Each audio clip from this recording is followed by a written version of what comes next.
Nakarongera kubashimira ngo mudukurikira umunsi kundi kuri Mag TV Rwanda. Nizera ko bumeze neza kandi Imana ikomeje kubarinda. Buriya biba byiza iyo tugiye dushimira abantu bakora ibintu byiza. Iki kintu nkunze kukigarukaho. Ese ni ukora icyo umuntu yakora kugira ngo tumushimire, tumwe motivation, ahubwo ugasanga turi kurwana no kumuca intege. Ese umuntu uca intege abandi ijuru ryo yazarijyamo? Ese nubwo ijuru ryaba ritariho bitewe nuko umuntu abyizera, amateka wazasigaye bari mateka ki? Banyarwanda banyarwandakazi, tujye dushimira umuntu nakora ikintu kiza tubimushimire, ndetse nakora ikintu kibi tumugaye, harwane no kukireka, ndetse arwane no gukora ibyiza. Niwo mucyo twagakwiye kuba dutoza abana bacu, n'umucyo twagakwiye kuba dutoza abana bazadukomokaho. Ibindi kwivuga hari impamvu ndi kubivuga, ari nongeye kugarukaho kugira ngo twigire kuri ministry, ndetse tuzagera ikirenge muke. Benshi mu banyarwanda barabikora ariko bake batabikora. Baba bategereje iki? Ikintu cyo giye kugira ngo ukore ibyiza. Buri iyo umuntu akiriho nicyo gihe cyo gukora ibintu byiza, nicyo gihe cyo kwikosora, kubera ko nupfa ntabwo uzabona uko wikosora. Ndi kugira ngo mbasangize ikuye mu ibara minisitiri utuma twishima yandikiye The Ben. Nkuko mubizi, The Ben ni umuhanzi mwiza, ni umuhanzi ufite ibigwi, ni umuhanzi wagiye akora amahiti menshi, ndetse ni umugabo. Ibi byose minisitiri yagerageje kubikomozaho, haramushimira cyane, havuga ibyiza bye, amusaba gukomeza gukomera, hamusaba no gufasha barumuna be kugira ngo bazagire ikirenge muke. Minisitiri w'urubyiruko n'iterambere ry'ubuhanzi Dr. Utuma twishima Jean Paul Abdaha yandikiye ibaruwa umuhanzi Mugisha Benjamin wamenyekanye nka The Ben. Iyi baruwa ikubiyemo ubutumwa bugaruka ku buryo yamubonye mu myaka amaze akora umuziki, ndetse amugira inama y'icyo yakora kugira ngo ahore ari inyangamugayo mu maso y'abantu, ndetse benshi bakomeze no kumwigiraho. Iyi baruwa ni ibaruwa minisitiri yandikiye The Ben ku itariki ya 12 Ugushyingo 2024, ayinyuza ku munyamakuru Jado Castar wa BNB FM, wari wamusabye kugira ubutumwa agenera uyu muhanzi, cyane ko ari nawe ufite abahanzi mu nshingano.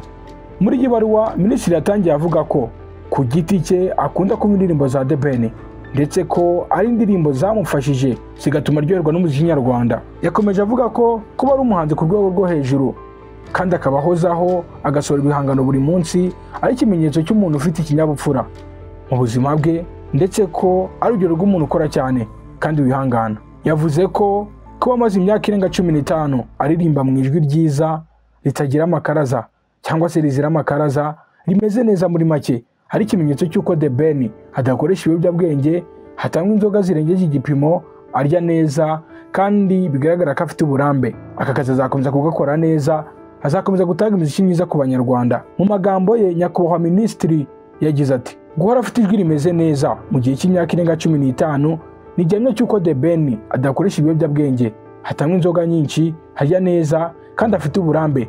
Yiyitaho mu kazi ke, azagakora neza.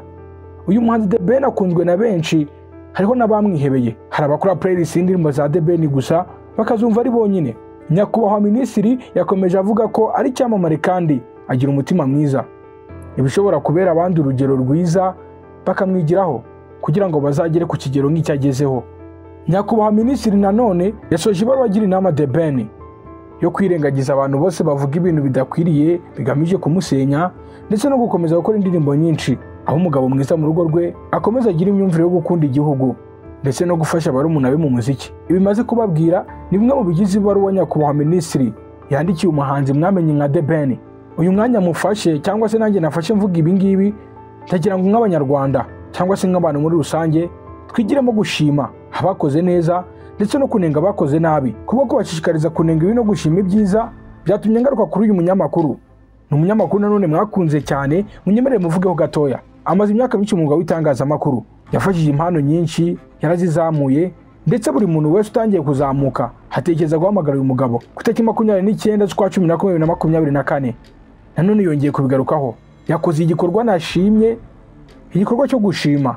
Buriya ntukibagirwe neza wagiriwe n'abantu runaka, ineza wagiriwe uzayizirikane, ndetse nawe haranire guhora ugira neza nk'uko wagiriwe iyo neza. Uyu munyamakuru uzamura abahanzi batandukanye, bakaba banabyemera, bakaba banamushimira.